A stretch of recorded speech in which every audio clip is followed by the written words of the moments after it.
Saludos, saludos, muy buenos días. Aquí estamos a la mitad de la semana. Es miércoles, señores, y es punto crítico. Y hoy el punto crítico estará, bueno, Bernardo está aquí, como está ya cada miércoles. Esto tiene que ser oficial.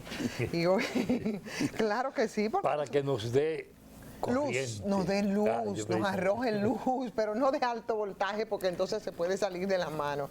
Pero la verdad es que no dan tregua y no dan tregua a quienes diseñan las políticas, efectivamente. Entonces cuando buscas el punto crítico no puedes sustraerte a esos altos voltajes y esos corrientazos. Corrientazo tan profundo e intenso como el que nos ha dado el tema del fideicomiso, Punta Catalina, ¿cómo es que tú dices, Fernando? Bueno, Fernando, saludo también, pero ya tú eres de verdad, ya tú eres mi contertulio, en tanto se nos integra Apolinar, los que van a cuidar el fideicomiso, de por sí complicado y difícil, ¿no? Y por supuesto el pacto, que también está en discusión, lo que confirma, señores, que aquí no hubo pacto. Y de plano, unas imágenes que nosotros les vamos a compartir, que no tiene directamente que ver con el tema de energía, pero sí de mina. Y nos gustaría compartirla, ha estado rodando en las redes sociales, en tanto nuestro querido productor Leo está listo. Vamos a dar entonces ya formalmente la bienvenida y los buenos días a Bernardo. Buenos días, Ivonne, Fernando. Nada, un privilegio y un placer compartir con ustedes.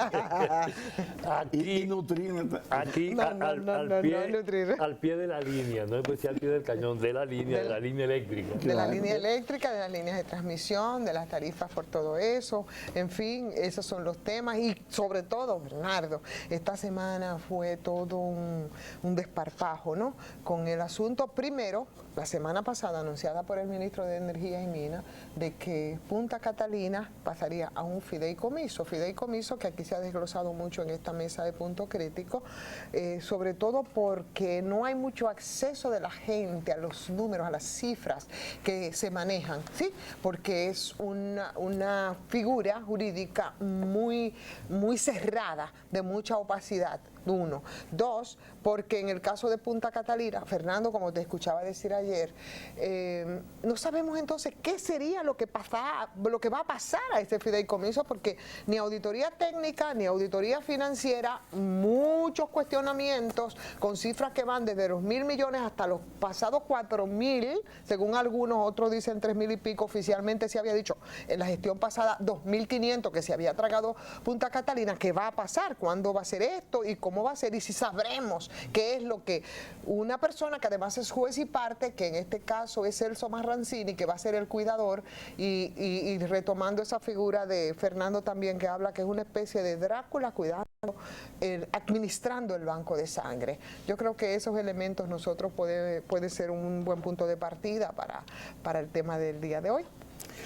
Bien, Fernando ha sido muy elocuente describiendo todas las características de lo que es un fideicomiso. Yo no voy a abundar sobre eso, porque sobre lo que ha dicho Fernando es poco lo que se puede abundar. Ahora, yo voy así a hablar del tema planteando un interrogante. ¿Necesita Punta Catalina un fideicomiso? ¿Cómo está operando Punta Catalina en la actualidad?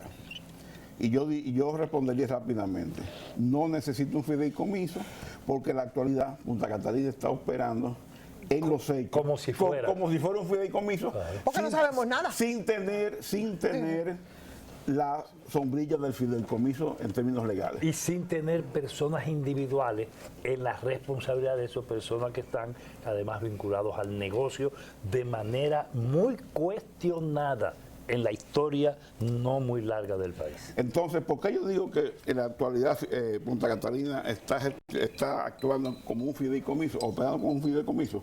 Porque el Hacienda, el Ministerio de Hacienda, tiene el control absoluto y total de todos los ingresos y todos los gastos de Punta Catalina.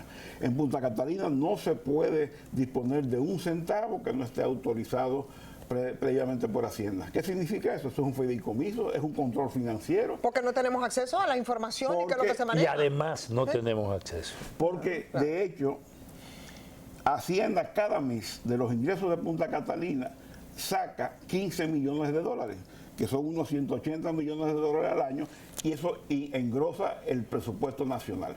Y esos 180 millones de dólares al año representa el 72% de las utilidades brutas que se estimaban en el gobierno pasado que iba a generar Punta Catalina. O sea, 250 millones de dólares es lo que siempre se ha dicho. Por ejemplo, Jaime Aristi siempre ha dicho que Punta Catalina genera unos beneficios de 250 millones de dólares. Si el gobierno a través de Hacienda está retirando mensualmente, religiosamente, no importa la cantidad de energía que Punta 180. Catalina ingrese al sistema, al CENI, sí. 15 millones son 180 millones de dólares. O sea que está cogiendo el 72% de lo que se espera que Punta Catalina dé como utilidad. Entonces, ya ese es el fideicomiso financiero, que posiblemente sea la parte nodal de por qué se quiera controlar para que esto no se convierta en un botín político, no haya despilfarro. Entonces, ¿qué parte es la que queda por controlar? Pero tal vez no, eso, tal vez ese rescate de dólares y de dinero que hace el gobierno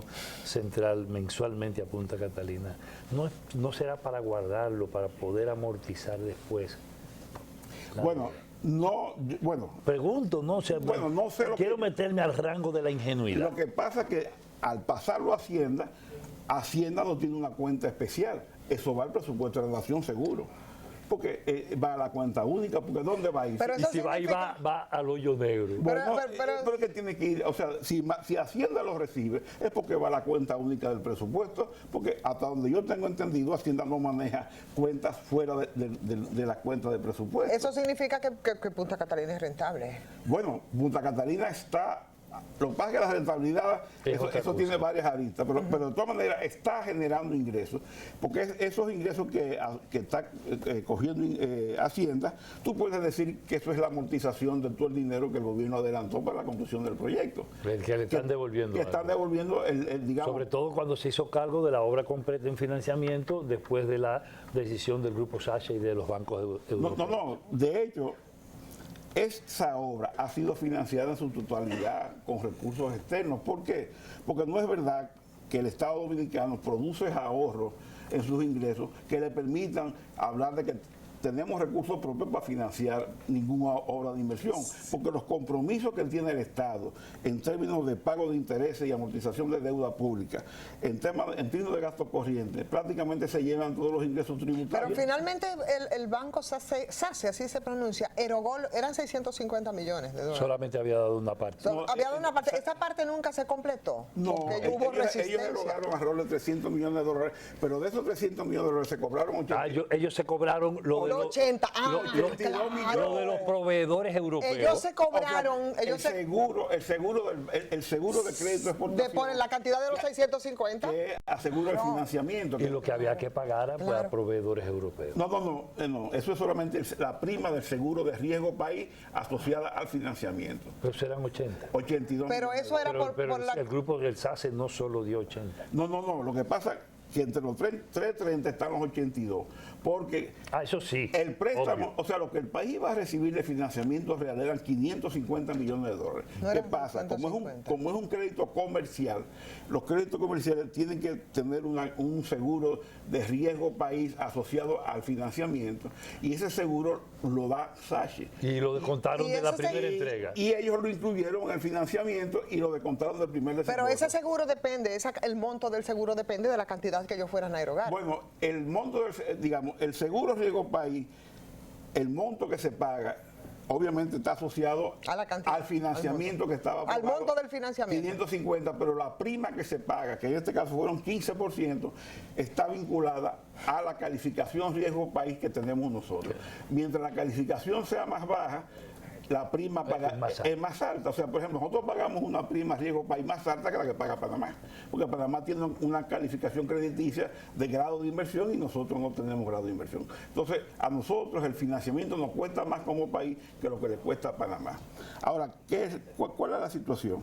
Entonces, lo que queda pendiente en términos de fideicomiso es la parte de operación y mantenimiento para asegurar que esa planta no se esté manejando con las improvisaciones que se está manejando ahora. Cuando de repente un día ellos se levantan y descubren que no tienen carbón. Que no hay carbón. Y entonces salen con una excusa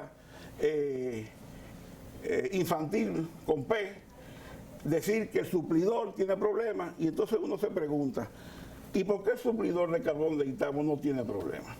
Y tienen ellos que ¿Y por qué recurrir a el Itabo? suplidor de carbón de Barahona no tiene problema? Es verdad que son plantas más pequeñas, pero ellos entonces corrieron rápido. Pero a esa más pequeña entonces se va a buscar el carbón que tienen, aunque no les sirva de verdad y en forma precisa, Exacto. técnicamente, a Punta Exacto. Catalina. Entonces yo me pregunto, ¿cómo una gente puede despertarse un día y descubrir que el carbón se le está acabando? ¿De cuál carbón se están ellos proveyendo? ¿Del norteamericano o del colombiano? Ellos hicieron, en la gestión pasada, se hicieron 2 licitaciones para adquirir carbón. Una primera que era para la fase de prueba y otra era para un año, no recuerdo bien el periodo. Y fue una licitación que hay que reconocer que fue un proceso público en donde no solamente se recibieron las ofertas, o sea, fue abierto, no hubo restricciones, se presentaron ofertas y luego se realizó lo que se llama subasta inversa. ¿Qué significa la subasta inversa?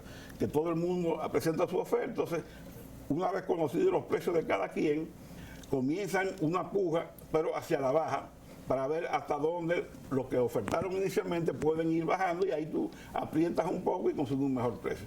Pero ahora, en este escenario, ¿qué es lo que surge a la vista? Una compra de emergencia. Porque, ¿cuál es la alternativa a no hacer la compra de emergencia? Entonces, bajar la producción de Punta Catalina o apagarla. O apagarla. Porque realmente no es verdad que Itabo puede tener una reserva de tal magnitud que permita suplir a Punta Catalina para que opere a plenitud y que ellos puedan seguir operando. Sobre todo para un dragón como Punta Catalina. Exactamente. Entonces, en la parte de operación y mantenimiento hay un proceso de licitación para contratar una firma especializada que se ocupe de la operación y mantenimiento. Entonces, cuando ese proceso concluya, que debería ser posiblemente en lo que queda del año, tú tienes ahí la ecuación perfecta, Hacienda controlando la parte financiera, Hacienda tiene un personal técnico para eso, y la firma que se va a contratar controlando la parte de operación y mantenimiento para que ahí no ocurran las improvisaciones que se están presentando ahora, los problemas que ocurrieron a principios de año, donde Jaime Aristides Escudero denunció que fue una mala operación y no ha habido respuesta. Inclusive el ministro se comprometió en enero a entregar un informe a final de enero sobre lo que ocurrió y estamos ya camino a septiembre. Y estamos en ya estamos en el fin de año. Ya estamos en fin de año y el informe no se ha vuelto a hablar de eso. Entonces realmente con esa empresa que se va a ocupar de la operación y mantenimiento, que es una empresa especializada, con personal capacitado, tú tienes ahí ya el fideicomiso de hecho. Pero una cosa, Bernardo, yo que quiero y sigo pretendiendo aprender de ustedes. En este caso, por ejemplo, por lo que tú acabas de decir, se puede hacer el símil con Jaime Aristides Escudero cuando fue después de presidir aquella comisión que se hizo como quería a Danilo Medina, y para eso se prestaron mucho, incluso Jaime Aristides Escudero, y de ahí salió a administrar Punta Catalina cuando faltaba mucho tiempo, dentro del retraso en el que se encontraba, administrar qué cosa. Y tú dices, pero ¿qué es lo que va a administrar en este caso?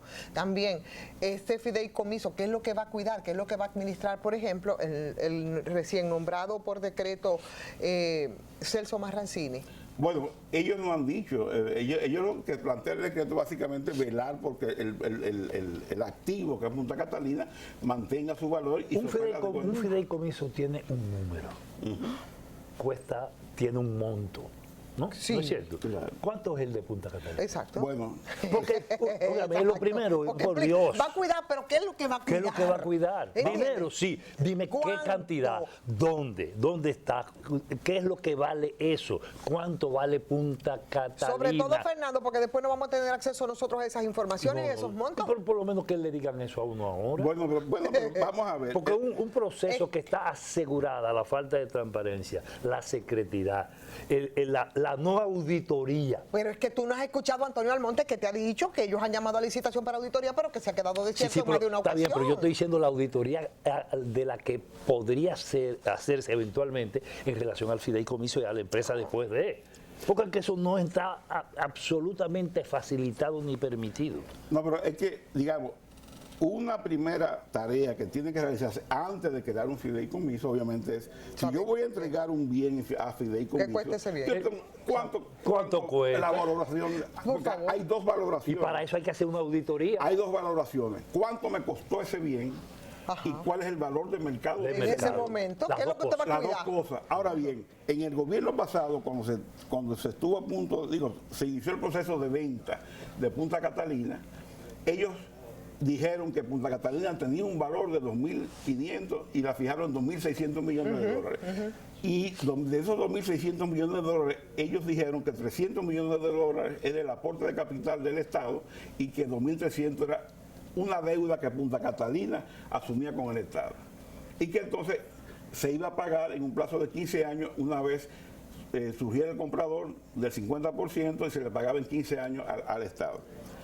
El PRM, con Toñito Almonte a la cabeza, cuestionó esa valoración porque Toñito Almonte, en todo el proceso de Punta Catalina, decía que eso superaba los 3.000 millones de dólares con creces. Antes. Entonces, ¿cuánto costó Punta Catalina? Si no hay una auditoría, y ellos han convocado una auditoría que ha fracasado 3 veces. ¿Costó lo que usted dijo, ministro, que iba a costar? Bueno, entonces mira qué interesante.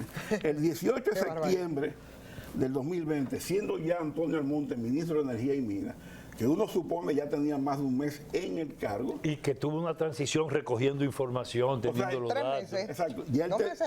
Un mes y pico fue. Ya él tenía información, por lo menos, ¿verdad? Uno presume eso, al menos que tuviera en actividades Por lo sociales. menos lo que encontró, porque le daba seguimiento bastante al tema. Entonces, No, y además fue lo que dijo. Exacto, diga, pero él decía en oposición, eso valió más de 3.000 millones de dólares, pero ya un mes en ejercicio, más la información, como tú dices, un mes y pico de transición, se supone que ya él manejaba datos fidedignos. Si le faltaba era poco. Exactamente. Entonces, en una entrevista en Acento, fíjense lo que él dijo. Yo quisiera ver si se capta bien ahí la cámara, para que vean que no... Dice, gobierno pasado pagó más de 800 millones de dólares extra por Punta Catalina. Eso es Antonio Almonte. Ese fue el 18 de septiembre, ya él era ministro, Sí. ya no estaba en oposición. Bueno, ¿qué significa ¿Extra cómo? ¿Por qué? ¿Por el retraso? No, vamos a ver. El contrato original eran 1.945 millones de dólares. Después que Danilo lo negoció, porque habían dicho que eran Exacto. 2040. Se firmó por 2045 y bajó a 1.900. Eso es. Cuando él dice que se pagaron más de 800 millones de dólares adicionales, ¿qué significa? Que el contratista, el consorcio, recibió entonces no 1.945 millones de dólares, sino por lo menos 2.800 millones de dólares. Entonces, eso fue lo que recibió el contratista. Pero el mismo Antonio Almonte sostenía en la oposición que ese no era el costo de Punta Catalina. ¿Por qué? Claro. Porque había que añadirle a ese costo lo que se llaman los costos del dueño. ¿Qué son los costos del dueño? Todos los costos financieros durante la construcción, que solamente por el financiamiento de Sache fueron 82 millones y medio de dólares, por un préstamo que debió ser de 650 Y fue de 300. y fue de 300.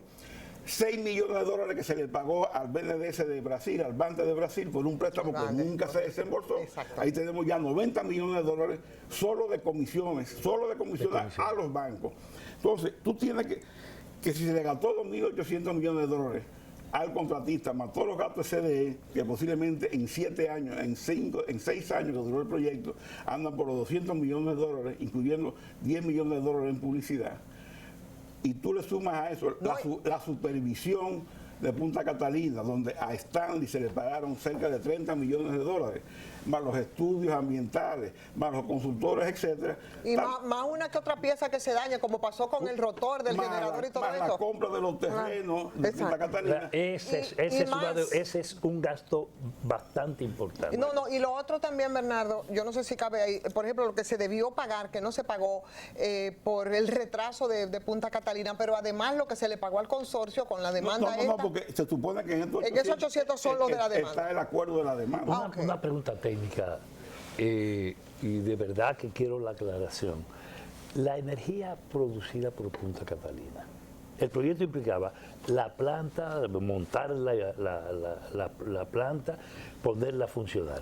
La energía que ella iba a producir, o que ella produce, su colocación en el sistema eléctrico nacional interconectado, las implicaciones y los gastos del país y del gobierno en relación a eso, ¿están dentro de ese dinero? Bueno, En los 2.800 está la línea de interconexión desde la central hasta la estación Julio Sauri. Sí, y ya. Y eso es solo lo que se necesitaba. Bueno, sí, porque ya tú le inyectas en esa subestación que es el sistema de transmisión y ya tú estás conectado a la red.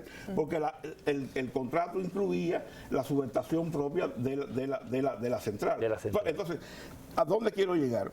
Si Antonio Almonte dice, siendo ministro de Energía, que al consorcio se le pagaron 2.800 millones de dólares, por lo menos, y tú le sumas los gastos del dueño, que no están dentro de lo que se le pagó al consorcio, intereses, comisiones, supervisión, los gastos de CD de todo el personal que tenía dedicado a la obra, entonces el costo total de esa obra se sitúa alrededor de los 3.400 millones de dólares, partiendo de la cifra de Antonio Almonte, de lo que él dijo que se le pagó al consorcio.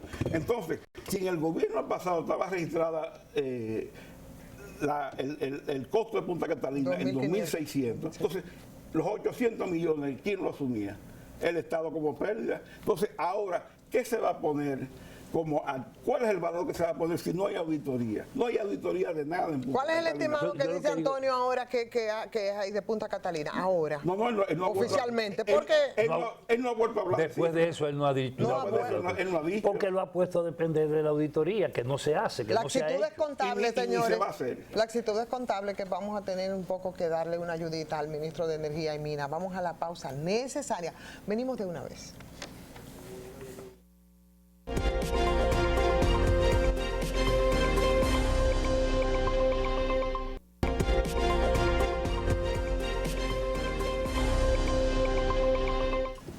Bueno, pues aquí estamos. Estamos de nuevo y quedábamos nosotros en que íbamos a tener que arreglar un poco las cuentas, ¿no? A Antonio Almonte respecto a Punta Catalina y su precio, Bernardo. Bueno, no. O sea, 3.400 millones más o menos es la inversión total del Estado, cuando tú sumas los costos del dueño, que yo supongo que Antonio seguirá manteniendo ese criterio, porque él fue muy categórico de que el costo no es solamente lo que se le paga al contratista, y es correcto, no es solamente lo que se le paga al contratista, sino todo lo que invierte el Estado para desarrollar el proyecto, digo, el Estado o el inversionista, en este caso era el Estado. Pero ahora bien, algo que yo quiero traer a colación es lo siguiente. Una sola. Punta Catalina sería el primer fideicomiso público que se crearía. Y la respuesta, no. Existe un fideicomiso público que se creó en el 2013, me parece que fue, que es el que se llama RD Vial. ¿Cómo se creó ese fideicomiso público? ¿Quiénes son el comité de operación técnica que compone el fideicomiso de RD Vial? Se nombraron personas por nombres y apellidos, o se hizo a nivel institucional. Y cuando uno ve y busca en la página de RD Vial, tú te encuentras que ese comité técnico, en vez de estar formado por personas, está formado por instituciones estatales, como la lógica dice que debe ser, porque si es un fideicomiso público, o sea, de bienes del Estado, eso debe estar representado por instituciones del Estado, como en los consejos de las empresas, está representada instituciones, no figuras, sino el gobernador del Banco Central en algunos sitios, el ministro de Finanzas y demás instituciones que forman parte de directorios, inclusive de secretaría. Entonces, ¿quiénes forman el comité técnico en el fideicomiso RD Vial? El Ministerio de Hacienda y el Ministerio de Obras Públicas. Y todo el dinero va al Banco de Reserva. Entonces, uno se pregunta, ¿por qué en el fideicomiso de Punta Catalina no se siguió el mismo criterio y no se siguió el mismo concepto de RD Vial? Que en vez de nombrar personas por nombres y apellidos, se nombraran instituciones. Y esas instituciones, bueno, delegan dentro de sus empleados quienes lo van a representar en las reuniones que tienen que ver con fideicomisos. Entonces, ¿quiénes eran las instituciones naturales que debían estar en el comité técnico de Punta Catalina, del fideicomiso de Punta Catalina? En el caso de que se creara, Ministerio de Hacienda, obviamente, y lo lógico era que fuera CD, pero como la CD la quieren destruir, aunque no está destruida todavía, entonces, ¿quién ahora mismo está ostentando todas las propiedades, todas las acciones del Estado en las empresas eléctricas estatales y en las empresas capitalizadas? el Lázaro de Fomper, porque Fomper lo mataron Y lo revivieron. y lo revivieron rápidamente. Sí. Entonces, obviamente, como está revivido, Igual que y entonces, Y con mucho dinero, levántate y anda. exacto, Fomper. exacto, porque Porque ahora los activos de la sede no es No. poco dinero. no, ahora tiene el 100% de la sede, tiene el 50% de Jaina Estado y el 100% de Punta Catalina. O sea, es lo más poderoso. Y coincidencialmente, al frente del Fomper hay una persona que en el gobierno de Antonio Guzmán, específicamente entre enero del 81 y el 16 de agosto del 82, ejerció la función de administrador de la CDE, de UNAE, cuando era totalmente estatal. O sea que es una persona que, aunque el mercado ha cambiado, pero no es un neófito. No es en el ajeno tema a él. No es un desconocedor. no es un desconocedor. Entonces yo me pregunto, ¿por qué no hacerlo institucional? ¿Por qué no hacerlo institucional en vez de hacerlo en persona? Porque, ¿cuál es la diferencia? Bueno, si es público, que sean instituciones públicas. Porque cuando un privado hace su fideicomiso, no pone instituciones públicas a velar por ello. Entonces, ¿qué le faltaría si tú tienes el fideicomiso con instituciones públicas? Tú tienes una empresa extranjera que va a gerenciar la parte de operación y mantenimiento de la planta, ser la responsable. ¿Qué es lo que faltaría en Punta Catalina? Simplemente un comité técnico nombrado por el Estado de especialistas en operación y mantenimiento, en conocimiento de la planta, que interactúen con la empresa que va a ser la responsable de operación y mantenimiento, porque toda la parte financiera y administrativa la va a suplir Hacienda y el personal que tiene hoy día Punta Catalina, que está manejando el contrato con la distribuidora. Yo no entiendo por qué. Si usted crea el Ministerio de Energía y Minas, que el PLD nunca lo fusionó de hecho por completo, que pidieron incluso una dispensa en tiempo para poderle integrar la parte eléctrica cuando Tony Isa era el ministro de Energía y Minas.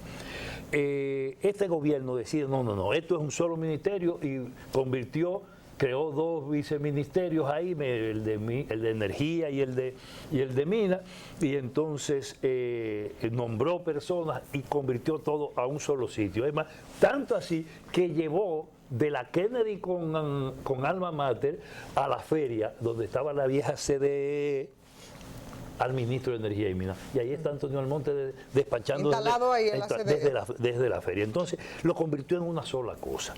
Y al convertirlo en una sola cosa, debió entonces todo lo que ha hecho ponerlo a depender de ese ministerio, estatalmente, institucionalmente. Sin embargo, hace dos cosas. Al principal negocio le crea una cúpula, ¿no?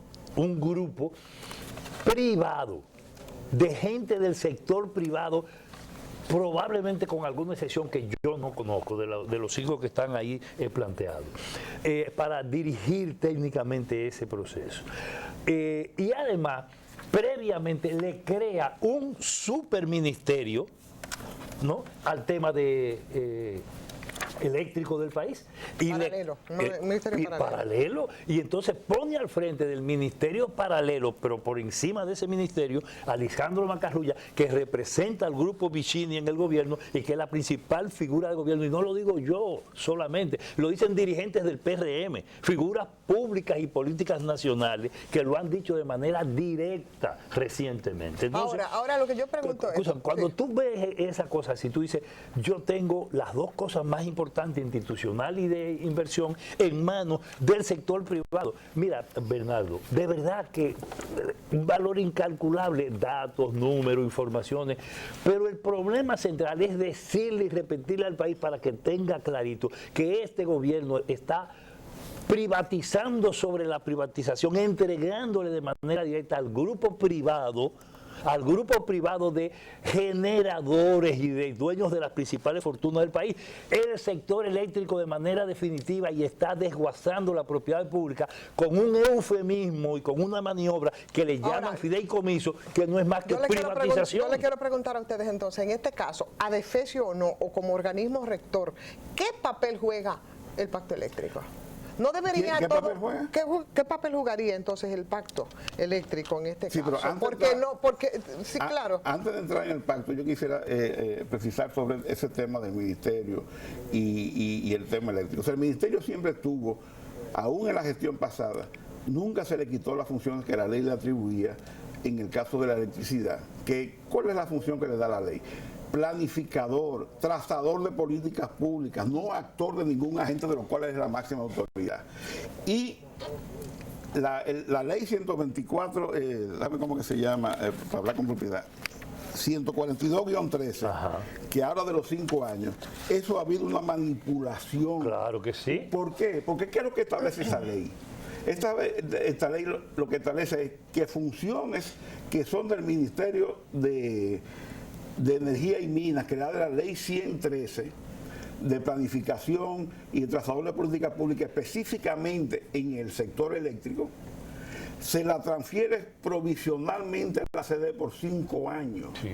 Entonces, a los 5 años esas funciones vuelven al ministerio, pero es de planificación. Y esa ley 142-13 ratifica el concepto y las atribuciones de la CDE contenida en la ley 125-01, en el artículo 138, que es donde se crea la CDE. O sea, que es la que quieren despachar ahora con un simple decreto. Exacto. Entonces, ¿qué sucede? Nunca, en términos jurídicos, ha habido conflicto entre la CDE y el Ministerio de Energía y Minas. Ahora, la CDE es una empresa. Exacto. Entonces, el Ministerio de Energía y Minas, en ninguna de las dos leyes que hablan sobre dicho ministerio, que lo crean, dicen que la CDE va a pasar al Ministerio de Energía y Minas y dicen que va a desaparecer. Eso es mentira. Ahora, se han montado en esa manipulación para destruir la CDE y venderle la idea a la persona de que realmente están cumpliendo con la ley, y eso es mentira. Y frente a una imagen que hay en la población de que la CDE podría desaparecer, porque para muchos no juega ningún rol, aunque yo digo que sí puede jugar un rol de holding corporativo de todas las empresas estatales en vez del FONPER, porque si algo debe desaparecer es el FONPER y no CDE, porque CDE es una entidad especializada con un personal que tiene ahí de muchos años, tiene más de 50 años operando, y eso sí puede jugar una función como holding corporativo. Ahora, ¿qué pasa? ¿Cuál es el objetivo de destrucción de CDE?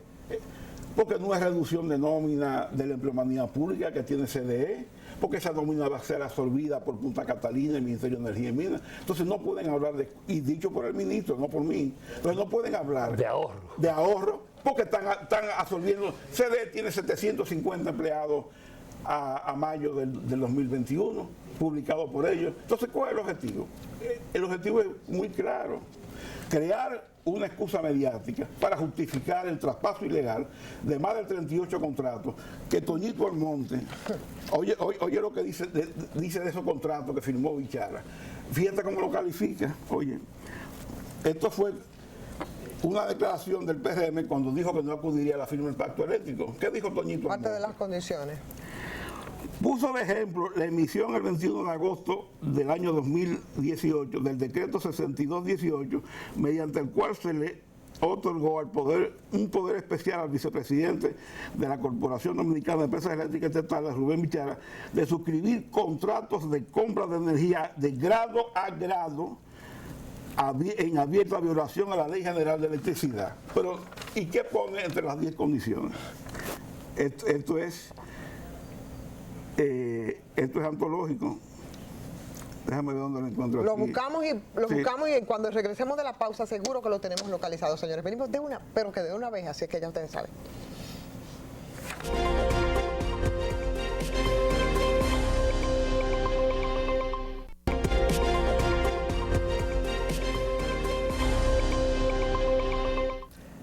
Regresamos y había unas puntualizaciones que tenía que hacer sobre los dichos por Toñito y el PRM, él como vocero del sector eléctrico, de por qué ellos no iban a firmar el pacto eléctrico y que estabas localizando, ¿verdad? Bueno, en el punto 6 de los 10 puntos que ellos plantearon para no firmar el pacto eléctrico, y lo pusieron como condición para firmarlo, dice lo siguiente: establecer un programa de licitaciones para la contratación de energía con total transparencia y eliminar contratos grado a grado. Entonces, criticó los contratos, decían que eran ilegales, dice que había que eliminarlos. ¿Y qué es lo que ha hecho? Lo ha traspasado ilegalmente, doblemente a la distribuidora. Otra ilegalidad. Doble ilegalidad. Volver sobre sus doble palabras, ilegalidad. tirarla por el porque piso. La ley dice que la distribuidora solo puede tener bajo contrato contratos que sean fruto de licitación. Y esos contratos fueron grado a grado, como él denunció. Pero ¿qué sucede? Que esos contratos tienen precio más caro que lo que la distribuidora compra en el spot. Y esa es una de las causas por las cuales el déficit financiero de la distribuidora se ha incrementado, porque están absorbiendo unos contratos de unos precios mucho más caros. O sea, que el ministro de Energía y Minas, con su decisión de traspasar esos contratos ilegalmente, que antes decía que había que eliminarlos, ha contribuido a aumentar el déficit financiero de la distribuidora. Todo eso lo que hace es que refleja definitivamente, Bernardo Ivón, que este gobierno, en el caso de energía y mina, y en este caso particularmente de energía, con Antonio Almonte a la cabeza, está haciendo no solo lo contrario, sino acelerando y multiplicando la entrega de la propiedad, de los negocios y las instituciones públicas del sector al sector privado, y no a cualquier sector privado, sino a los grupos monopólicos que han regenteado el desastre eléctrico del país, que se han beneficiado de lo que ha pasado con todo ese negocio en la República Dominicana, y que ahora la pretensión es, en el más corto plazo, terminar a nombre de fideicomiso, a nombre de APP y a nombre de cualquier tipo de jugada, entregando la propiedad pública y estatal al sector privado, encabezado por el Grupo Vichy. Exactamente, eso era lo mismo que decían ellos, pero cuando estaban en la oposición, Fernando. O sea que de esto va a haber que seguir hablando profundamente, ¿no? No, pero además la cosa es peor, porque aparte de todo eso y del pacto eléctrico, que no es pacto tal, sucede que la Superintendencia de Electricidad se destapa recientemente Con el tema de la tarifa. Con el tema de la tarifa, una tarifa que va a penalizar al 90% de los clientes que tienen las distribuidoras, que son los que consumen menos de 300 kilos al mes, donde le va ¿De cuánto a cuánto le va a subir para que la gente lo sepa? o le va a subir de 4.44 a más de 10 pesos. A más de 10 Óyeme, pesos. pero eso es mucho. Pero fíjate lo que Una locura. Más del doble. Más del doble. Claro. Y al que consume más de 700 kilos, que es una gente... Se lo van a bajar. Se lo van a bajar, porque el que consume menos de 300 kilos, ese está satisfaciendo sus necesidades básicas. A eso fue que nos opusimos durante O sea, toda la discusión del pacto eléctrico en las Vamos a ver, discusiones. eso en términos de la gente común, de ellos, de lo que van a pagar, eso va a tener, ¿cuál es el impacto O directo una gente a que esta hoy, gente? una gente que hoy paga, digamos, si tú consumes 200 kilos y tú pagas hoy día alrededor de 800 pesos Ajá. de energía, tú vas a pagar 1.600. 2.000 pesos. 2000 pesos, más de qué un mes, belleza. más de- Pero oigan esto, lo que planteaba Toñito Almonte en el punto 9, perdón, en el punto 8 de los 10 puntos que plantearon para firmar el pacto eléctrico. Que condicionaron. Oigan esta joya. El compromiso de no realizar aumento de tarifas hasta tanto las distribuidoras apliquen su reducción de gastos operativos al 10% de sus ingresos. ¿Tú sabes en cuánto están los gastos operativos de la distribuidora hoy día? 24%. Y entonces el superintendente se despacha con la desfachatez de decir que está aplicando el pacto. En eso, Yo creo cuando él que dijo con eso, yo creo que hay que andar con esos 10 puntos como si fuera una pancarta, cuando él dijo como si fuera eso, un volante. cuando él dijo eso, Ok. Ese es el decálogo. Es el decálogo, de él, verdad, él definitivo. coincidía, era con el sector social en esa discusión en el pacto, Claro. y ahora es exactamente lo contrario. Y a lo que hace es querer justificar el adefesio que hicieron en febrero, supuestamente firmando un pacto nada más con la cúpula del empresariado para hacer lo que están haciendo Que ahora. por soberbia y la forma de cómo tiene de defenderlo no le da la razón. Fernando, no quiero que y ya nos queda apenas 2 minutos, sin que nosotros mostremos estas imágenes. Yo creo que sí, que hay que mostrarlas. Vamos a ver si nos dan una manita por allá, y para que hagamos las explicaciones rápidamente de qué es lo que está pasando, para los que dudan, señores, del tema de la contaminación de Barrigol, de la muerte, en este caso con esas vacas que fueron, ya las tenemos en pantalla. Vamos a ver, Leo, si nos da una manito. Sí, con la foto que tenemos ahí son unas imágenes. Pero bueno, son unas vacas que fueron a tomar agua en el río Maguaca. En el río Maguaca. Nos ayudan con las eso es, imágenes, por favor. en la Vamos a ver. comunidad del Naranjo, en la finca de la familia Galvez, que es una familia muy tradicional en esa zona. Después de esas vacas se murieron ayer en la tarde otras más, y la tendencia es a que esta gente pierdan absolutamente lo que le queda de ganado. Vamos a ver si porque antes de que además nos no es la vayamos nos única. ponen las imágenes, por favor, si son tan amables. Bueno, en lo que ponen las imágenes, Sí. yo quiero decir este aspecto, leer lo que planteaba Toñito Almonte en el 2019. Dice, el partido opositor, refiriéndose al PRM, expresó que mientras ellos debatían y elaboraban propuestas de reforma sobre el particular, el gobierno sigue tomando decisiones y acciones trascendentales que condicionarán o simplemente impedirán la aplicación futura de algunos consensos. Miren ahí, señores. Mira. Vamos a ver. Vamos a ver esas Sí. imágenes. Mira, esas son 3 vacas, ¿verdad? Ahí hay, En la vía. ahí hay 4 que fueron colocadas delante de la oficina de Barrigol de responsabilidad social ayer en la tarde. Después de esto, y retirados esos animales muertos de ahí, por la contaminación provocada directamente por la presa de cola y por las explotaciones mineras y el lodo tóxico de Barrigol, se murieron otras más en la misma finca de la familia Galvez en El Naranjo, en esa, que es una de las 6 comunidades que han debido ser reubicadas. Los campesinos se estuvieron manifestando y hoy continúan desarrollando expresiones de protesta respecto de ese tema, y las comunidades y personas de las comunidades de Monteplata también visitaron ahí para ver en sus propios ojos, con sus propios ojos, lo que les espera a ellos si también se permite la instalación de la presa de cola en Estamos Cuance. hablando hasta de la presa del Yagal. Eso es la presa del Yagal en Cotuí, en el municipio de Zambrana, y particularmente la que está frente a La Piñita, a Jurungo, O sea que Jobo Claro a ese y nivel La de Cerca. contaminación es que hemos llegado. Imagínate tú si es una persona que yo no sé, por casualidad puede beber. Mientras tanto, aquí lo que hay es una ofensiva, queriendo presentar a Barrigol de otra manera, incluso a través de medios, en una gigantesca acción que están desarrollando con una gran inversión, tratando de comprar la conciencia colectiva. Y mientras tanto, lo que está pasando en el marco de las comunidades es la muerte a granel. Hay que verse en el espejo, señores del Yagal, hay que verse en el espejo de Pueblo Viejo, de Cotuí, en las condiciones que ha quedado Fernando, pero ese es tema permanente aquí en Punto Crítico, Bernardo. Qué bueno siempre tenerte. Y ya tú eres fijo los miércoles y nosotros nos sentimos muy honrados y orgullosos de que tú estés aquí. Así es que este programa, como todos, lo subimos a la plataforma de YouTube, lo subiremos más tempranito hoy, se los compartimos y agradecerles, por supuesto, que nos sigan. Así es que mañana nos vemos de nuevo.